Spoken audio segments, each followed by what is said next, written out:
Écoutez, il est 11h05, on va débuter notre webinaire. Donc, bonjour à tous ceux qui viennent de se connecter. Donc, aujourd'hui, nous vous proposons un webinaire sur quel levier pour accompagner vos projets de transition et accélérer votre démarche RSE. Donc, je me présente, je suis donc Alizée Penon, expert comptable associée à Orcom et responsable de l'accompagnement RSE de nos clients. Je ne suis pas seule pour animer ce webinaire. Donc, effectivement, à mes côtés, il y a donc Nicolas Dubois de la Société Générale. Bonjour Nicolas.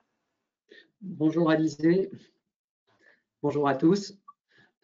Donc, je suis Nicolas Dubois, je suis directeur RSE sur le périmètre SG Grand Ouest et j'accompagne les clients de nos 3 centres d'affaires régionaux Bretagne, Normandie et Pays de la Loire, et notamment pour ce qui concerne leur clientèle d'entreprises et d'institutionnels. Et dans les institutionnels, on dénombre un certain nombre d'associations dont vous faites partie et bien évidemment aussi les acteurs de l'économie publique.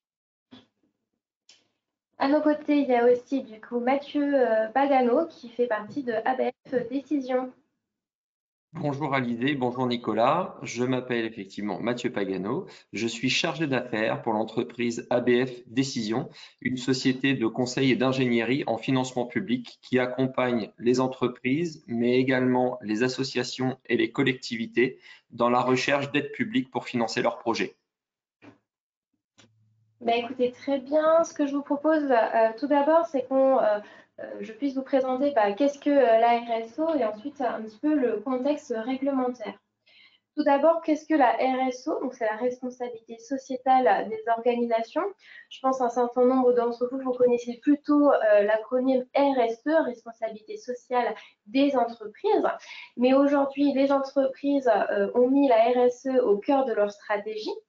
Et dit RSE, dit partie prenante, dont vous faites tous partie en tant qu'organisation, association, fédération, CFA. Et donc, par ricochet, vous allez être aussi amené à vous questionner sur votre démarche RSO et comment le formaliser. Donc, la RSO, tout d'abord, il faut dire que c'est une intégration volontaire de votre part, d'intégrer des préoccupations sociales et environnementales au sein de vos activités, mais également avec les relations avec vos parties prenantes. Aujourd'hui, il existe une norme qui est la norme ISO 26000. Alors, ce n'est pas une norme qui vient vous contraindre, mais c'est une norme qui va vous donner des lignes directives afin de vous aider à vous interroger, notamment sur comprendre quel est l'impact de votre organisation sur la société et comment vous contribuez au développement durable. 2, cerner quelles sont les attentes de vos parties prenantes et comment vous pouvez prendre en compte ces attentes dans votre organisation actuelle. Ensuite, définir quelles sont les actions que vous pouvez mener dans le cadre d'une démarche RSO et surtout aussi de savoir comment les prioriser, puisqu'aujourd'hui, vous n'allez pas pouvoir faire toutes les actions d'un seul coup. La démarche RSO, c'est une démarche à long terme et qui n'est pas universelle. Chacun aura sa propre démarche en fonction de ses propres besoins et ses propres spécificités. Cette norme aussi va vous permettre de vérifier si vous respectez bien les lois auxquelles vous devez faire attention et puis intégrer un comportement éthique dans l'ensemble de votre organisation. À l'écran, vous pouvez voir que la norme ISO 26000 propose 6 grandes thématiques et derrière ces thématiques-là, il existe encore plein de sous-thèmes et plein de questionnements, par exemple sur la partie relations et conditions de travail. On va venir s'interroger, la norme va venir vous questionner, est-ce que vous proposez quel est l'équilibre vie pro, vie privée que vous proposez à vos collaborateurs? Sur les droits de l'homme, est-ce que vous mettez en place des actions au sein de vos organisations pour lutter contre la discrimination, le harcèlement? Après, tout ce qui est engagement sociétal, est-ce que quand vous faites des achats, vous privilégiez le circuit court ou non? Donc, plein de questionnements qui sont divers.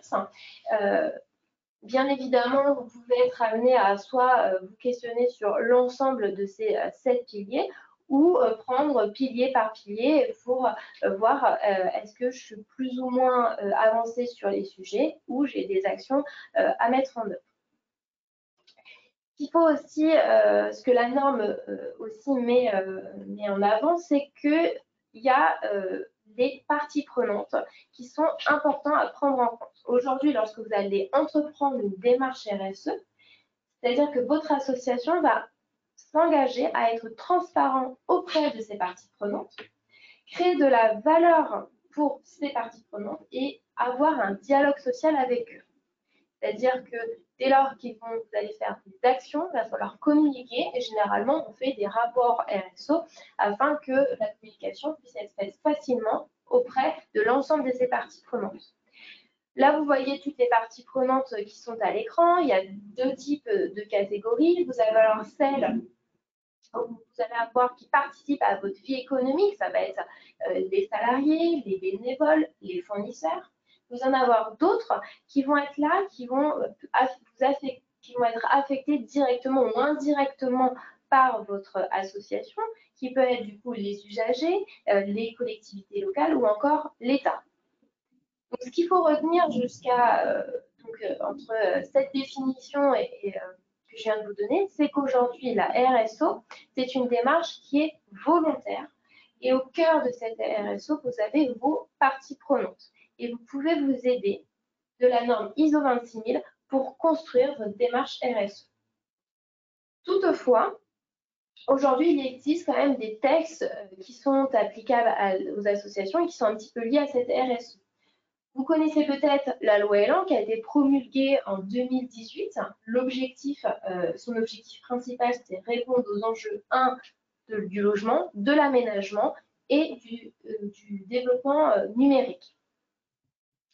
Va découler de cette loi Elan le décret tertiaire qui est applicable depuis 2022, où là, l'objectif de ce décret, c'est vraiment réguler la consommation énergétique des bâtiments à usage tertiaire.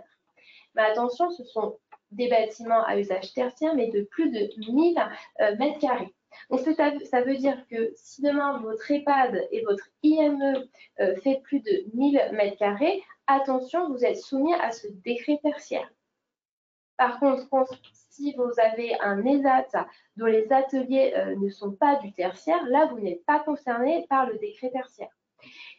Pareil pour les établissements style établissements d'accueil non médicalisé ou encore de services d'hébergement social. Là, vous ne faites pas partie des conditions pour être soumis à ce décret tertiaire.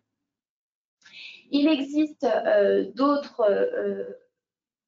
d'autres règles qui peuvent s'appliquer, notamment sur le secteur de la santé et du médico-social. Lorsque vous rédigez votre projet d'établissement, n'oubliez pas que vous avez un volet éco-responsable qui vous est demandé. Si vous demandez votre certification auprès de la Haute Autorité de Santé, il faudra intégrer des critères de développement durable. Si vous êtes un établissement privé de plus de 500 salariés, attention, vous devez faire un diagnostic des émissions de gaz à effet de serre ou encore la déclaration de performance extra-financière. Mais dites-vous que si vous avez commencé à réfléchir sur votre démarche RSO et de la formaliser, tout ceci, ce sera assez simple de respecter ces règles puisque tout sera compris dans votre rapport RSO. Donc, c'est une démarche volontaire, quelques réglementations en fonction de vos secteurs, mais pourquoi se lancer dans cette démarche RSO? Donc, comme je vous l'ai dit en introduction, attention, vous pouvez être un petit peu impacté par le fait qu'aujourd'hui, les entreprises se lancent dans leur RSE et par ricochet, elles vont vous demander également de faire partie, de lancer également vos démarches à vous. On a identifié d'autres enjeux. Aujourd'hui, ça va être assurer la pérennité de vos activités. On le voit bien, il y a quand même des changements. Le contexte change très vite. On l'a vu avec le Covid. Ça a bouleversé nos habitudes, ça a bouleversé nos organisations. Et ceux qui ne se sont pas adaptés à cette crise, malheureusement, se sont mis en péril. Donc, avoir une démarche RSE, c'est réfléchir à son organisation, à son modèle économique. Et derrière, on va prendre de la hauteur pour mettre en place des actions pour éviter, anticiper tous ces risques auxquels vous pouvez être confrontés et auxquels on ne sait pas qu'est-ce qui va arriver demain. Donc là, c'est vraiment, on va venir challenger le business, un peu votre business model, votre organisation. Mais ça va pouvoir avoir aussi pour conséquence qu'on va réfléchir peut-être à gagner en efficacité, optimiser les coûts, avoir du coup des gains de productivité, de compétitivité, voire même améliorer votre image et votre réputation. Parce que plus vous allez être accompagné par quelqu'un d'extérieur dans cette démarche, on va vous apporter un regard extérieur et ça va vraiment permettre de vous donner des actions, des idées pour améliorer votre organisation au sein de votre association, fédération ou CFA. Et tout ça, l'idée, c'est de venir pérenniser votre activité et améliorer la performance.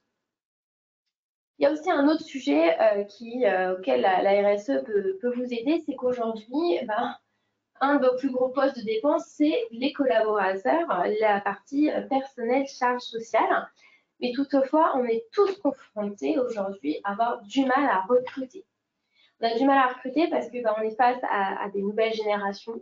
On est face à des personnes qui veulent plus simplement un emploi, mais qui veulent avoir un emploi qui leur donne du sens. Ils veulent parfois même partager les valeurs de l'association, de l'organisation. Et donc, il va être important, via cette démarche RSE, de bien formaliser et améliorer peut-être votre marque employeur, puisque aujourd'hui, toute personne qui veut postuler au sein de votre organisation va s'enseigner auprès de personnes qu'elle connaisse, va aller voir sur Internet et va peut-être tomber sur aussi des choses qui sont négatives. Alors que si vous poussez de l'information sur que vous proposez un environnement de travail qui est épanouissant, vous donnez du sens aux collaborateurs qui travaillent auprès de vous, ça va améliorer votre marque employeur et c'est quand même démontré dans plusieurs études qu'aujourd'hui, si on travaille sur cet aspect-là, ça permet vraiment d'être la RSO et la RSE est un levier de motivation et de fidélisation de vos collaborateurs, mais surtout aussi un outil pour attirer de nouveaux talents. Donc ça peut être une solution à vos problèmes actuels RH. Vous pouvez être également confronté aujourd'hui à est-ce que vous faites des appels d'offres. Si vous faites des appels d'offres, vous allez avoir des critères RSE, RSO qui vous permettent aujourd'hui de vous différencier de vos concurrents. Toutefois, demain, ces critères-là, ils vont devenir obligatoires. Et malheureusement, le critère de différenciation que vous avez aujourd'hui, ça va être un critère aujourd'hui qui va peut-être vous exclure de certains appels d'offres. Ou si vous voulez faire un contrat cadre avec un client à vous qui va faire des contrats avec plusieurs fournisseurs pour pérenniser la relation, malheureusement, si cette entreprise, elle, est rentrée dans une démarche RSE, va aller un petit peu vous questionner puisque vous faites partie de ces parties prenantes. Et malheureusement, si vous n'avez pas commencé vous aussi des actions RSO, ça risque de lui faire baisser sa note RSE. Il faut être transparent avec ça. Et malheureusement, il va peut-être aller choisir le voisin, l'association, la fédération, le CFA qui aura commencé ces actions parce que elle dira, moi je suis en accord avec ce que vous faites. C'est plus dans mon éthique, dans ce que je veux mettre en place dans l'organisation avec toutes mes parties prenantes. Donc attention aussi, réfléchissez, est-ce que vos clients demain ne vont pas vous demander vos rapports RSE. Et enfin, la dernière aussi bénéfice de se lancer et d'avoir un rapport RSO, ça va être l'accès à de meilleurs financements. Alors ça, je ne vais pas trop développer parce que du coup, j'ai la Société Générale et APS qui est avec moi. Donc eux, ils vont plus vous expliquer comment vous allez accéder plus facilement à certaines sources de financement. Mais aussi, attention, aujourd'hui, c'est avoir un scoring RSO va être important, notamment auprès des banques. Donc voilà, ce que je voulais vous dire, c'est la RSO, c'est une démarche volontaire, mais ça va vous permettre quand même d'avoir des bénéfices. Les études aujourd'hui le montrent auprès des entreprises sont auprès de vos associations, ce sera pareil. Vous allez pouvoir avoir des bénéfices de vous lancer dans cette démarche. Je vous ai peut-être convaincu de vous lancer, mais vous allez me dire comment je fais concrètement. Parce que la norme ISO 26000, c'est bien beau, mais je ne la maîtrise pas. Pas de souci, je vous propose notamment de vous accompagner à partir des 6 démarches suivantes, des 6 étapes de notre démarche. Première chose, ça va être d'évaluer votre maturité en termes d'RSE. Je suis persuadée qu'au sein de vos organisations, vous avez déjà des actions, mais toutefois, elles ne sont pas formalisées pour pouvoir être ensuite communiquées. Donc, on va regarder la norme ISO 26000 et puis on va voir quelles sont les actions que vous faites déjà sur les 7 piliers qu'on a vus tout à l'heure. Après, il va falloir réfléchir, donc ça c'est la gouvernance de l'association qui va plutôt prendre le pas, sur quelles sont les actions qu'on va mettre en priorité ou pas, puisque on ne pourra pas faire toutes les actions au cours d'une même année. On va dire qu'est-ce que je fais tout de suite à court, moyen et long terme. Et je vais venir formaliser tout ça dans un plan d'action afin que ce soit clair pour tout le monde. Après, la 4e étape, ça veut dire là, je vais devoir mettre en place ces actions. Pour mettre en place ces actions, vous ne serez pas seul. Il va falloir embarquer vos collaborateurs. Peut-être même nommer des référents RSO afin que eux puissent être votre relais et puissent piloter les différentes actions. Si vous vous dites, ouais, mais j'aurais peut-être pas de collaborateurs qui vont s'investir dans ces actions-là, dans mes actions de RSO, déjà peut-être la première action du plan d'action qu'on va définir ensemble, ça va être de faire une fresque du climat pour sensibiliser l'ensemble de vos collaborateurs et leur donner envie de mettre en œuvre les actions que vous aurez préalablement définies.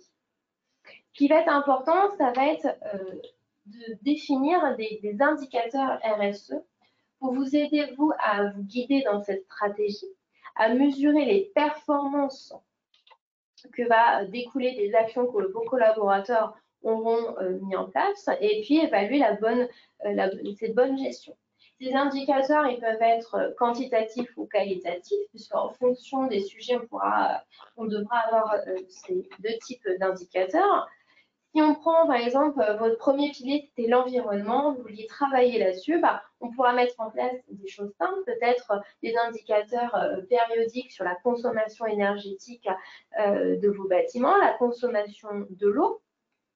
Sur la partie sociale, quel est votre taux d'absentéisme, quel est le taux de formation que vous avez qui va ressortir après les actions qui ont été menées au sein de votre organisation.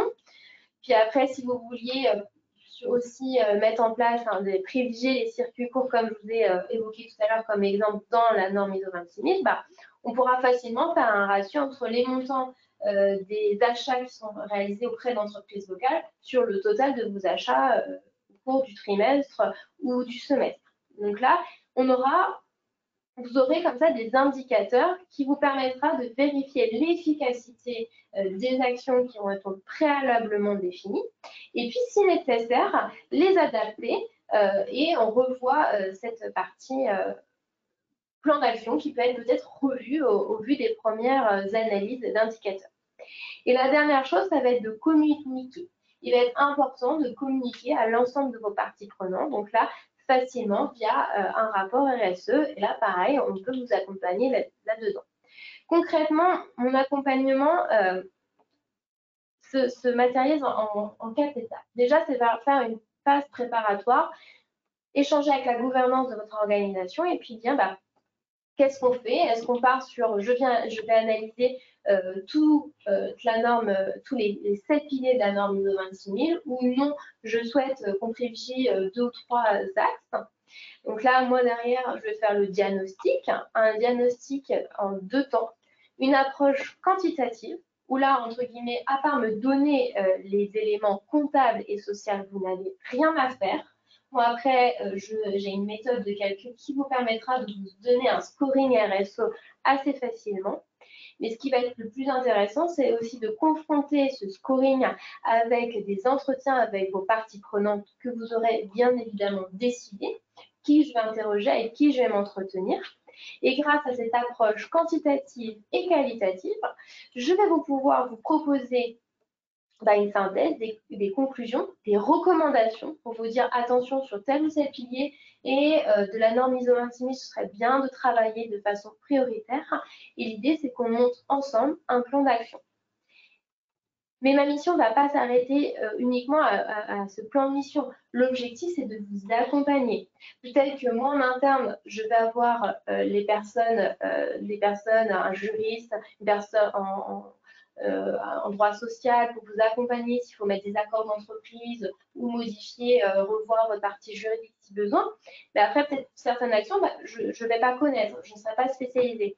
C'est là où je vais faire appel à mes partenaires, comme donc la Société Générale et ABF que vous avez aujourd'hui, pour vous mettre en relation et vous mettre entre les mains de personnes qui sont spécialisées dans des domaines qui peuvent être bien particuliers, afin d'être mieux accompagnés sur certains sujets. Donc voilà, c'est le diagnostic et accompagnement en stratégie RSO que je vous propose. Donc j'espère vous avoir convaincu via les bénéfices de vous engager dans cette RSE. Vous voyez, avec un accompagnement d'une personne extérieure pour vraiment vous donner du timing, dire on fait quelle ou quelle action, vous ouvrir des portes via des contacts. J'espère vous avoir convaincu de vous lancer. Maintenant,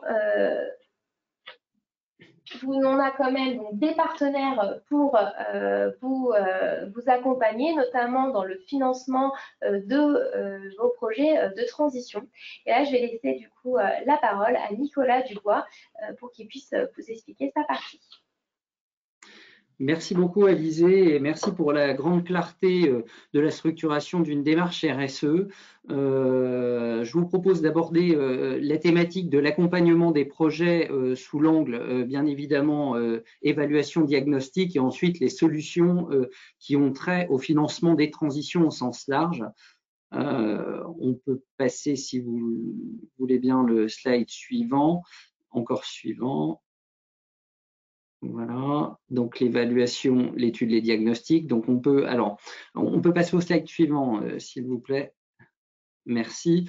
Voilà, donc comme l'a exprimé Alizée, il y a des étapes dans un processus de construction de démarche RSE et lorsque l'identité, on va dire, et la culture associative en termes de RSO commence à être positionnée avec l'appui bien évidemment des cabinets de renom et comme Orcom sait parfaitement le faire, il y a des étapes qui sont incontournables dans une démarche RSO et notamment sur la partie E de l'empreinte environnementale, c'est d'identifier au sein de sa maturité où on en est dans nos émissions de gaz à effet de serre. C'est une des étapes clés de la construction d'une démarche puisque les objectifs, en l'occurrence, de la COP, c'est de limiter le réchauffement climatique sous des seuils de 2 degrés. On parle de 2 degrés aujourd'hui, c'était plutôt 1,5 degré. Et pour ça, c'est de monitorer et de diminuer progressivement les émissions de gaz à effet de serre. Et pour une association, comme pour une entreprise, comme pour les collectivités, ce diagnostic passe par un bilan carbone et ce bilan doit respecter certaines méthodes et notamment, nous, on ne peut que recommander la méthode GHG Protocol, qui est la méthode ADEME, on va dire, d'évaluation de 3 scopes. Les 2 premiers scopes étant purement interne à l'entreprise, le scope 2 étant les émissions liées à sa consommation énergétique et le plus délicat mais important à monitorer, c'est le scope 3, c'est-à-dire les émissions indirectes amont et aval de nos structures et structures associatives. Donc, c'est une démarche qui allie, on va dire aussi, écologie à économie, puisque toute la partie énergétique consommée, et là vous le savez, vous y faites face depuis notamment le début des crises énergétiques et d'inflation sur les valeurs. Et en l'occurrence, l'idée, c'est aussi de développer une logique économique, bien évidemment derrière, c'est-à-dire plus de sobriété et un mix énergétique différent dans nos consommations. Et pour ça, dans ces phases de diagnostic, c'est très important de savoir où on en est et quels seraient potentiellement les axes d'amélioration possibles. Et au-delà de ce côté économique, il y a aussi, je souhaitais le rappeler au travers de ce webinaire, le côté pédagogique et culturel, puisque par exemple, les écoles, on parlait tout à l'heure aussi de marque employeur, il y a une mouvance aussi du côté des étudiants qui veulent davantage de clarté et d'éclairage et d'implication sur le côté environnemental, et c'est très bien que ce soit comme ça d'ailleurs, ça bouge aussi beaucoup d'entreprises et tant mieux. Et l'idée, effectivement, il y a tout le côté pédagogique de faire son propre bilan carbone et d'associer des parties prenantes internes et externes à l'entreprise. On parlait de communication, mais pas que. C'est aussi de trouver tous les leviers qui soient aussi pertinents pour l'entreprise. Donc nous, on travaille en collaboration avec Carbo, Hello Carbo, qui est un des pionniers qui met à disposition une application normée et qui vous permet d'avoir un bilan carbone certifié. Mais au-delà du bilan et du chiffre, c'est des préconisations aussi d'actions en faveur de la décarbonation de vos entités. On peut passer à la slide suivante. Il y a d'autres leviers aussi en termes de diagnostic et d'études, et sachant que les associations, au-delà de l'humain, une de ses grandes sources, une de ses grandes forces, c'est son patrimoine notamment immobilier, qui est souvent un patrimoine ancien qui, comme l'exprimait Alizé, peut ou non rentrer dans le cadre du décret tertiaire, et notamment de par leur surface et leur affectation, usage de bureaux généralement, et surface de plus de 1000 mètres carrés. Et l'idée, c'est de vous partager aussi qu'il y a des leviers dans le financement, des leviers en matière de certificats d'économie d'énergie que vous pouvez mobiliser. Et c'est-à-dire que lorsque vous faites un diagnostic du bâti, déjà vous êtes soumis à une déclaration dans Opérat d'une année de référence de consommation entre 2011 et 2019, et c'est l'année à partir de laquelle vous décrivez, vous identifiez un plan de limitation des émissions de carbone de vos bâtiments. Et pour ça, ça va passer par des rénovations, et ces rénovations peuvent être éligibles à des certificats d'économie d'énergie, donc qui sont monétisés en quelque sorte. Mais pour ça, il y a une règle véritablement à respecter qui est celle de ne pas engager des travaux avant de solliciter ces certificats d'économie d'énergie. Là, pour le coup, on ne peut que vous recommander aussi un des multiples partenaires en charge de cette thématique, qui est économie d'énergie, en l'occurrence. Et c'est un partenaire qui vous accompagne de bout en bout, qui peut vous préconiser aussi des énergéticiens pour faire ce diagnostic, et derrière constituer à vos côtés des dossiers pour solliciter des certificats, et derrière indirectement des subventions qu'ils vous reverseront des constatations de la bonne réalisation des travaux. Là où ils ont une grande valeur ajoutée, c'est qu'ils vous aident dans cette constitution de dossiers, et ce sont des dossiers qui sont tout à fait normés et qui doivent répondre à des exigences très fortes en matière de pilotage d'économie d'énergie. Je vous propose de passer à la slide suivante, si vous voulez bien, pour décrire justement quels sont les objets et les bâtiments éligibles. Alors là, en l'occurrence, sur la partie associative, j'ai plutôt encadré la partie tertiaire et liée au patrimoine des bâtiments, et notamment il n'y a pas que les bureaux, hein, il y a aussi des plateformes. On sait que vous utilisez aussi des ateliers qui sont chauffés peuvent être éligibles au décret tertiaire, et pour ça, naturellement, vous pouvez vous guider sur les sites publics, en l'occurrence, pour valider ou non l'éligibilité de votre bâtiment. Mais pas que, il n'y a pas que le bâtiment, il y a aussi les solutions de transport, si on passe à droite, qui peuvent être aussi éligibles à des C2E. Et pour ça, n'hésitez surtout pas à faire appel à des partenaires comme Économie d'énergie pour vous accompagner sur l'éligibilité ou non des projets que vous pourriez engager en matière de transition. Enfin, on peut arriver au troisième slide, si vous voulez bien. Merci.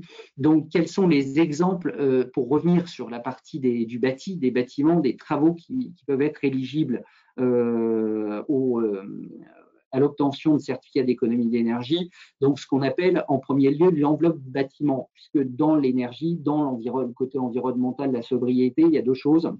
La première chose, c'est l'énergie qu'on ne consomme pas, l'énergie qu'on consomme mieux et l'énergie renouvelable qu'on sera en capacité de produire sur notre sol, sur des ombrières de parking ou tout simplement en équipant nos bâtiments quand cela est possible techniquement et économiquement intéressant de les équiper de panneaux solaires.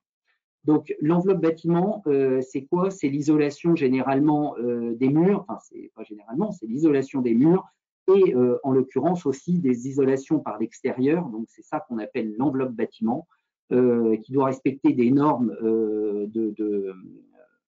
énergétiques suffisantes pour être éligible à l'obtention du C2E. Et là, pareil, vous êtes accompagné sur ces normes-là.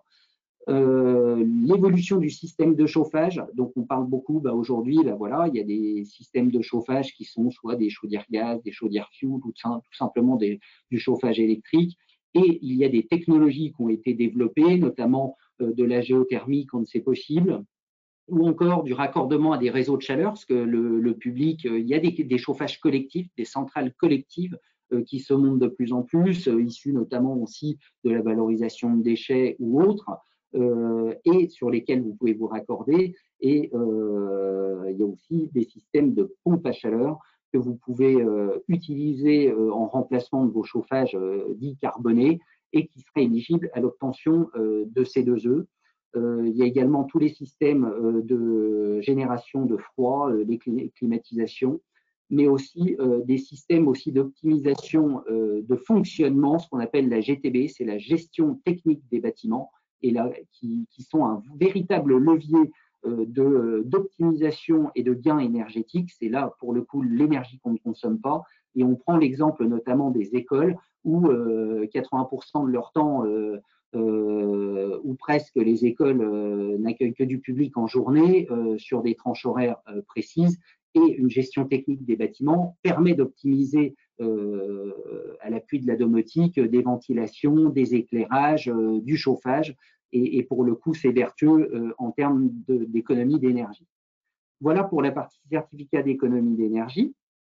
Et je vous propose de passer maintenant aux solutions de financement des transitions, puisque nous proposons, c'est vrai pour le marché bancaire en tant que tel, ce n'est pas spécifique à Société Générale, des financements dits bonifiés, des financements qui sont fléchés environnemental et social, en fonction bien évidemment de la qualité de l'emprunteur. Alors vous, secteur associatif et les associations notamment reconnues d'utilité publique, mais pas que, peuvent y souscrire, sont des prêts qui sont aussi fléchés vers un caractère soit environnemental, soit social. Et là, vous les voyez affichés à l'écran. On prend quelques exemples, l'immobilier au travers de la rénovation énergétique, la production d'énergie renouvelable, et on vous donnera un exemple en conclusion de ce qu'on est en capacité de faire. Bien évidemment, il y a aussi toute la partie flotte automobile avec des solutions de transport davantage décarbonées et des solutions de prévention et de contrôle de la pollution, aussi des systèmes de traitement de l'eau et d'économie d'eau.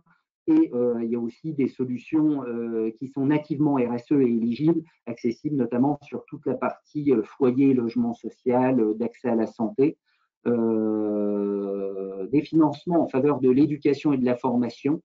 Et enfin, sur tout ce qui concerne l'ESS, qui est nativement éligible à la souscription de prêts environnementaux et sociaux. Ce sont des prêts accessibles à partir de 5 000 €, finançables jusqu'à 15 ans pour les entreprises et plutôt 20 ans pour les projets associatifs, puisque ce sont souvent des projets de long terme. Et donc, on accompagne sur le long terme les associations et ils bénéficient de bonifications sur le taux du crédit. Voilà, c'est le petit coup de pouce qu'on peut vous donner pour favoriser vos projets. Ensuite, en deuxième solution, mais je vais le passer très vite, c'est les financements impact positif. C'est important que vous l'ayez à l'esprit, puisque lorsque vous lancerez un bilan carbone sous les méthodes GHG Protocol ou méthode dite 3 scopes respectant, enfin ADEME, on peut utiliser l'indicateur carbone, votre bilan carbone, dans une trajectoire de baisse de vos émissions de gaz à effet de serre, et on valorise cela par des diminutions de taux périodiques dans votre financement. Là, ça s'adresse plus à des financements, on va dire, dits de CAPEX, jusqu'à des maturités de 7 ans, et à 2 ans, on vous octroie une diminution de 0,10, et à 4 ans, une diminution pouvant aller jusqu'à 0,20% de votre financement, sous réserve de bonne validation de la trajectoire de décarbonation de votre association. Donc ça, c'est important de l'avoir à l'esprit, parce que derrière, il y a des logiques aussi financières, et Alizée, comme elle l'exprimait, dans le rapport aussi de durabilité, dans le rapport RSO de l'association, cette finance durable peut être aussi valorisée auprès de vos parties prenantes. Et enfin, j'en parle très brièvement, mais c'est EcoVadis. C'est aussi une démarche qui répond à des enjeux, aux enjeux des ODD, sous différents prismes, aussi, c'est les achats responsables, c'est vos démarches environnementales. On a beaucoup parlé de carbone, mais il y a aussi de la biodiversité, et tout ce qui est éthique, sociale et de responsabilité, qui sont valorisés au travers de scores que les banques de la place reconnaissent et savent pertinemment qu'elles peuvent les inscrire dans des solutions de finance durable, et notamment de prêts à impact positif. Enfin, voilà, et j'en terminerai là. Vous avez un véritable enjeu aussi en matière de transition sur la partie solaire, ce qu'on appelle dans le jargon le photovoltaïque, qui peut être installé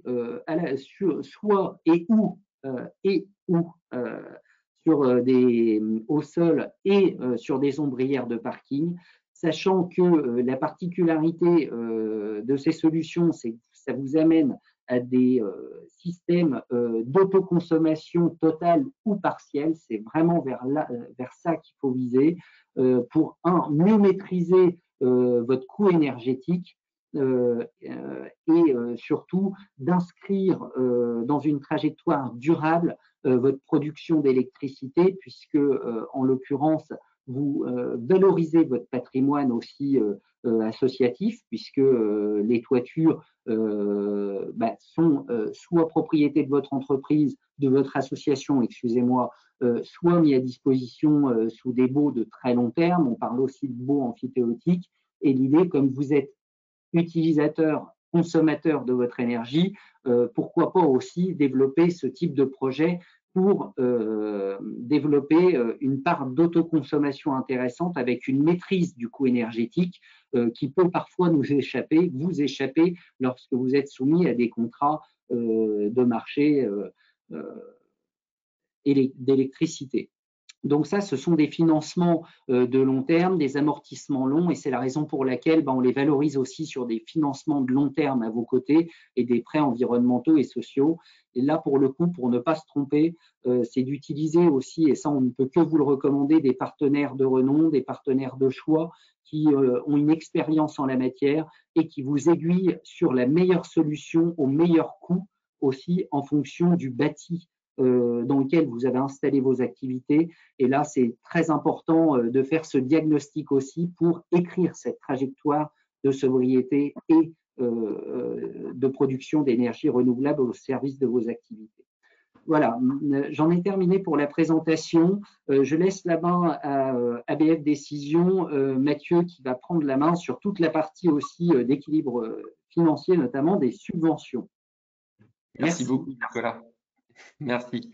ABF Décision est une société de conseil et d'ingénierie en financement public. Dans un plan de financement classique d'un projet, vous avez 3 briques. Vous avez la brique autofinancement, vous avez la brique de la dette, qui est souvent la partie bancaire, et puis vous avez également une brique qui est très souvent sous-estimée, qui est une brique dette publique. Chez ABF Décision, on travaille uniquement sur cette 3e brique, qui peut être plus ou moins contributive au financement de vos projets. Et le constat qu'on fait chez ABF Décision, c'est qu'aujourd'hui, on est dans un contexte avec des démarches administratives qui sont de plus en plus importantes, et la mobilisation de financement public devient de plus en plus chronophage et technique. On assiste à une vraie compétition à l'obtention des aides publiques dans laquelle il faut savoir à la fois les identifier, bien savoir les mobiliser et surtout sécuriser ces dispositifs. Dans la présentation que je vais vous faire aujourd'hui, vous saurez qui est ABF Décision, quel est notre métier et surtout comment on s'organise pour exécuter ce métier. Je vais demander à la personne en charge du slide de passer à la slide suivante, s'il vous plaît. Merci beaucoup. Quelques chiffres de référence pour ABF Décision. ABF Décision est une entreprise qui a été fondée il y a 20 ans par 3 associés, Alexandre, Benoît et Frédéric, qui sont les initiales donc de ABF. Et notre société n'a toujours fait qu'un seul métier depuis 20 ans, qui consiste à aller chercher des aides publiques pour nos clients. Historiquement, nous accompagnions des entreprises quand elles avaient des besoins d'innovation et de croissance. Et depuis 3 ans, 2 nouvelles expertises ont été ouvertes au sein d'ABF Décision. Une expertise dédiée à l'Europe et aux projets collaboratifs avec une équipe à Strasbourg qui se déplace très souvent à Bruxelles en Commission européenne. Et une autre équipe qui est dédiée aux acteurs publics et aux associations. Donc acteurs publics, communes, communautés de communes, et puis associations comme les vôtres. Aujourd'hui, chez ABF Décision, nous sommes en capacité de pouvoir accompagner tout type de clients, que ce soit du secteur public et donc secteur privé, mais également les associations dont vous faites partie. Aujourd'hui, le chiffre d'affaires d'ABF, c'est environ 25 millions d'euros et on arrive à mobiliser en moyenne entre 300 et 350 millions d'euros d'aides par an, tout secteur confondu. Je précise dès maintenant que notre système, que notre modèle économique est principalement organisé sur une rémunération au succès, que vous pourrez sur lequel vous pourrez me questionner si jamais vous le souhaitez. Aujourd'hui, ABF Décision donc, est entouré par 9000 partenaires qui peuvent être à la fois des banquiers, mais également des experts comptables. Ce système de partenariat qu'on a mis en place depuis les origines d'ABF permet 2 choses. Il permet de bien comprendre la dynamique locale, économique, sociale et plus globalement l'enjeu territorial de nos clients qu'on va accompagner. Mais il nous permet également de nous focaliser sur la qualité d'accompagnement de nos clients, puisque nous fonctionnons exclusivement sur des systèmes de recommandation de la part de nos partenaires. Donc, nous ne nous occupons pas en fait de la recherche de nos clients finaux. Slide suivante, s'il vous plaît. Merci beaucoup. Aujourd'hui, le financement des projets est dans une équation qui est très compliquée. Parce que d'un côté, on se retrouve dans un contexte où on a des baisses de dotation de plus en plus importantes avec des pressions budgétaires également qui s'exercent, dues notamment à la crise sanitaire, évolution du coût de l'énergie. Je ne reviendrai pas sur ces points. Et d'un autre côté, on a toujours cette volonté de porter des projets sur des territoires, d'avoir une ambition pour ces territoires et de vouloir toujours optimiser son plan de financement. Plusieurs choix donc sont possibles quand on est en face d'un financement de projet. Soit on utilise des fonds propres ou on peut céder des actifs, soit on peut effectivement avoir recours à l'emprunt par le biais de prêts bancaires, soit sinon on est en capacité d'aller mobiliser des financements. Tous les financements d'ailleurs possibles. Aujourd'hui, chez ABF Décision, notre expertise nous permet vraiment d'intervenir sur la totalité des champs que vous avez à votre écran, que ce soit sur des projets d'équipement autour d'infrastructures dans le secteur du médico-social, de la santé, des structures socioculturelles, ou que ce soit sur des projets de développement économique qui peuvent être parfois autour de la formation. ABF Décision est en capacité de vous accompagner sur ces thématiques-là. Slide suivante, s'il vous plaît. Merci beaucoup. Aujourd'hui, le sujet qui est à l'honneur, c'est la responsabilité sociétale des organisations, qui, comme l'a dit Alizé, est organisée autour de 7 questions. Dans ces 7 questions, je vais en écarter tout de suite 3. Non pas que je ne veux pas les traiter, mais tout simplement parce que au niveau des financeurs publics, on a affaire à plus des questions d'ordre d'éthique et intellectuelle sur lesquelles les financeurs publics ne vont pas se positionner. Donc, je vais aborder les 4 autres sujets que sont les conditions de travail, l'environnement, le développement local et les relations avec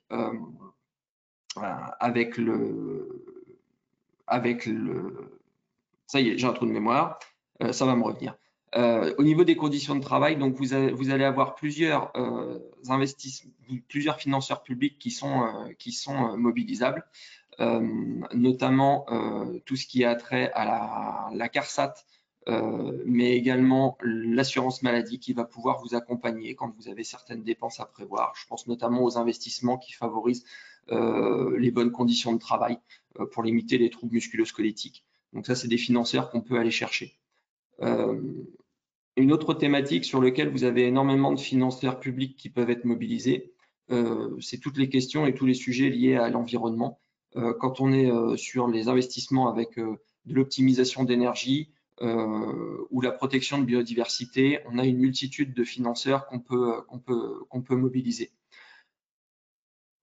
Une autre thématique qui va être un gisement d'aide publique assez puissant, c'est quand on va être sur des développements de compétences ou le développement de formation locale.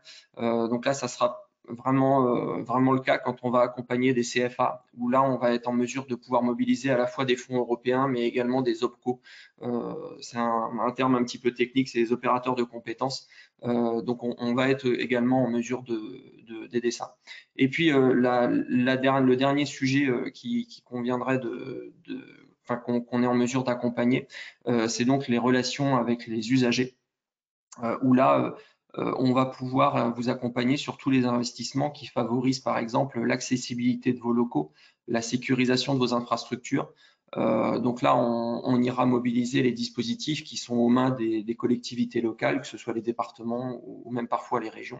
Les Comcom aussi peuvent avoir des fonds. Vous avez, dans la précédente slide, j'ai énuméré certains financeurs publics. Aujourd'hui, ce qu'il faut comprendre, c'est que dans le paysage des aides publiques, vous avez un tas d'acteurs. Donc, c'est un écosystème qui est très développé. Vous en connaissez certainement une partie. Pour plus de lisibilité et de compréhension, je vous les ai classés comme suit. Vous allez avoir des aides territoriales, donc que j'ai nommées tout à l'heure, qui peuvent être aux mains des communautés de communes, des conseils départementaux ou régionaux. La deuxième brique que vous allez trouver au-dessus, ce sont des aides nationales qui sont logées dans des plans ou dans des programmes dont vous entendez partie, ça peut être des France 2030, et qui sont ensuite diffusés par des opérateurs qui ont des compétences et des stratégies différentes les unes des autres.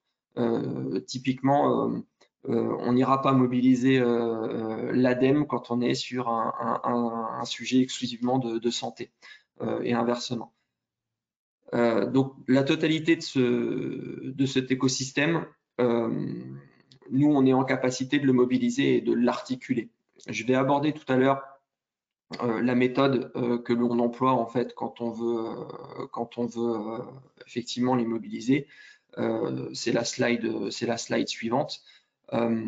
Vous avez chez ABF Décision une méthode qui a été éprouvée depuis 22 ans, qui est toujours la même. Je vous ai parlé de notre environnement de travail qui est très complexe avec un écosystème de financeurs à mobiliser qui est très complet. Maintenant, je vais vous parler vraiment de la méthodologie, c'est-à-dire comment on accompagne en fait les associations à mobiliser ces aides publiques. Une fois qu'un client a contractualisé avec ABF Décision, l'équipe qui est composée de consultants va en premier lieu réaliser un audit de financement public afin de connaître parfaitement votre organisation, votre stratégie et votre cartographie de projet. C'est sur la base de la cartographie de projet et des caractéristiques du porteur qu'on va être capable, en étape 2, d'élaborer une stratégie de financement public. Cette stratégie, elle est le fruit d'une réflexion qui est approfondie et qui s'appuie à la fois sur les opportunités et sur les contraintes que va identifier le consultant par rapport à votre projet et par rapport à votre structure, mais également sur le retour d'expérience qu'il a pu avoir dans des contextes similaires. Parfois, vous allez avoir des dispositifs qui sont affichés et sur lesquels on peut ne pas avoir de fonds, on ne peut ne pas avoir d'enveloppe, ou on peut également avoir des critères qui peuvent être très restrictifs. non pas sur l'affichage qui est fait des dispositifs, mais par la suite quand on dépose les dossiers. La stratégie de financement public, elle permet projet par projet d'identifier des dispositifs qui peuvent être mobilisés pour financer vos projets. Et on va dépasser en fait la simple identification de dispositifs, puisqu'on va caractériser chaque dispositif en expliquant quel est le type de financement, si c'est de la subvention, de l'avance remboursable. On va caractériser également le niveau de couverture et également les chances de succès. Et puis, on va également vous préciser s'il reste des fonds qui sont disponibles. La stratégie de financement public, elle permet également de vous proposer la meilleure articulation de tous les dispositifs pour couvrir au mieux l'assiette de dépenses éligibles. Dans les projets que vous portez, on va toujours s'intéresser à débriquer, à décortiquer l'ensemble de vos projets pour savoir si derrière un projet générique de réhabilitation, par exemple de bâtiments thermiques, il y a d'autres investissements que vous souhaitez porter. Et c'est en fait en analysant toutes ces dépenses et tous ces investissements que vous souhaitez porter qu'on va identifier les dispositifs et les financeurs à mettre en face. Sur la phase 1 et 2, donc comme vous l'avez remarqué, on travaille beaucoup avec nos clients. Ce travail, il est fondamental parce qu'il va nous permettre ensuite d'être très autonomes sur les phases 3, 4 et 5. C'est des phases sur lesquelles on va être en lien avec les financeurs publics. Alors l'idée, c'est certainement pas de vous évincer.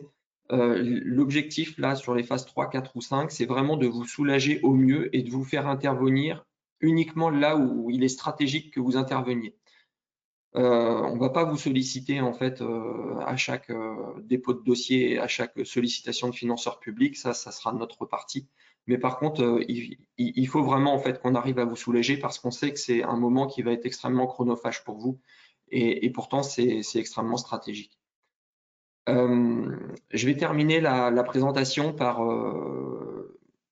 en soulignant 4 règles qu'on voulait vous transmettre. Dans les règles de sollicitation d'un financeur public, il y a vraiment 4 règles à respecter qui sont les suivantes. La première, c'est de valider son éligibilité. Il faut vraiment vérifier que notre demande s'inscrit dans les critères exigés par le financeur. On a eu, nous, des clients qui ont été véritablement traumatisés avec des relations de financeurs publics. Ils ont passé du temps à préparer des dossiers, à les déposer. Et les dossiers se sont fait sortir dès la phase d'instruction par le financeur parce qu'ils ne respectaient pas les critères d'éligibilité qui étaient demandés par le financeur. Donc ça, il faut vraiment que vous fassiez très attention. Nous, c'est le premier point sur lequel on travaille. Donc si jamais on travaille ensemble, on vous expliquera tout ça. Si jamais vous décidez de déposer vos dossiers vous-même et d'être autonome, vraiment respectez bien cette règle et vérifiez bien les critères d'éligibilité. La deuxième règle qu'il faut vraiment bien vérifier, c'est qu'il faut faire sa demande dans les temps, avant tout engagement. Donc, ne signez pas de devis.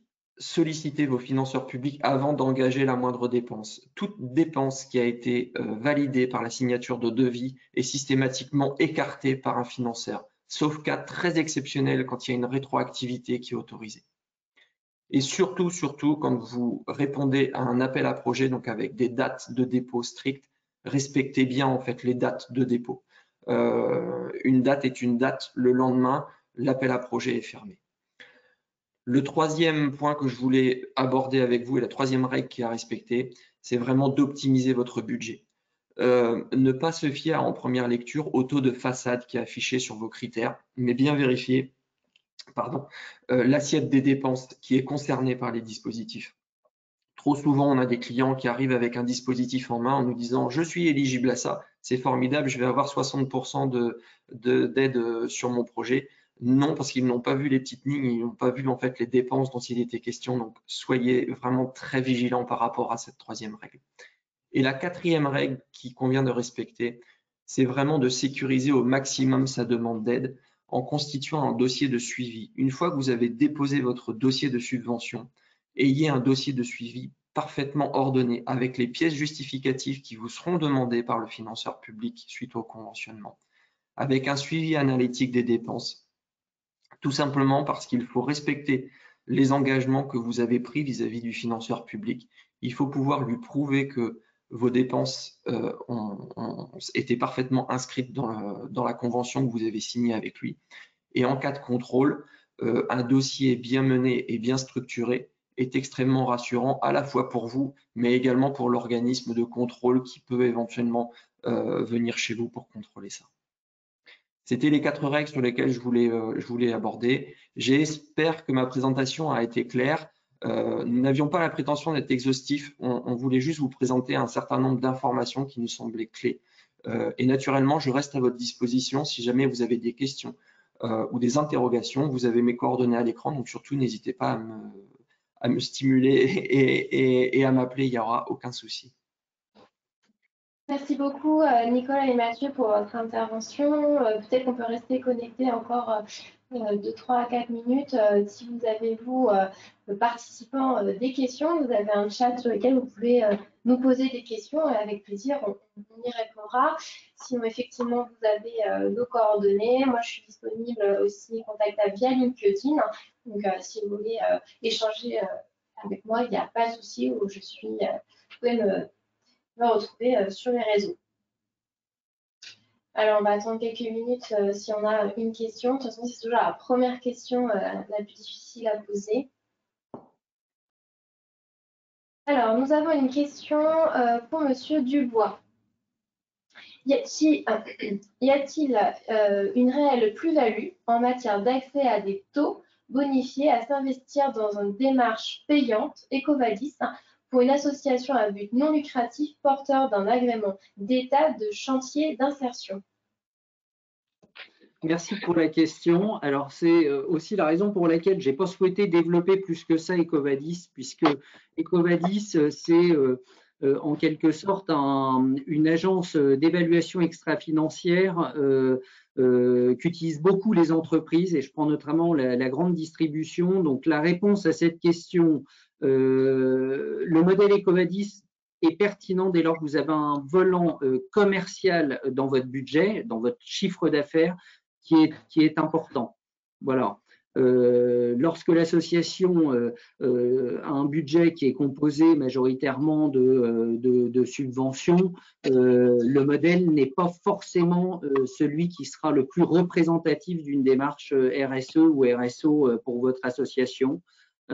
Et c'est la raison pour laquelle, dans les indicateurs de pré-impact dont je parlais davantage de bilan carbone, parce que là, en effet, c'est important, quelle que soit sa structure associative, de plutôt monitorer de près le côté carbone en respectant les méthodes ADEME, GHG protocole. Et là, pour le coup, quand vous voulez franchir le cap de la finance durable et à impact et de financer 100% de vos projets sous cette forme avec des bonifications de taux, là, on peut utiliser un bilan carbone, un indicateur carbone qui sera sans doute beaucoup plus pertinent qu'un modèle EcoVadis en tant que tel. Voilà. J'espère avoir bien répondu à votre question. Apparemment, oui. Il dit merci pour cet élément de réponse. Et de la même manière, si je peux poursuivre, de la même manière, hein, il y a mes coordonnées. Alors, je suis désolé, je n'ai pas mis ma photo. Je le mettrai peut-être avant l'envoi du support définitif que fera Orcom. Mais vous avez aussi mes coordonnées, puisque en RSE, on ne peut pas dire qu'il y ait une solution unique pour tout le monde. Chaque cas est particulier.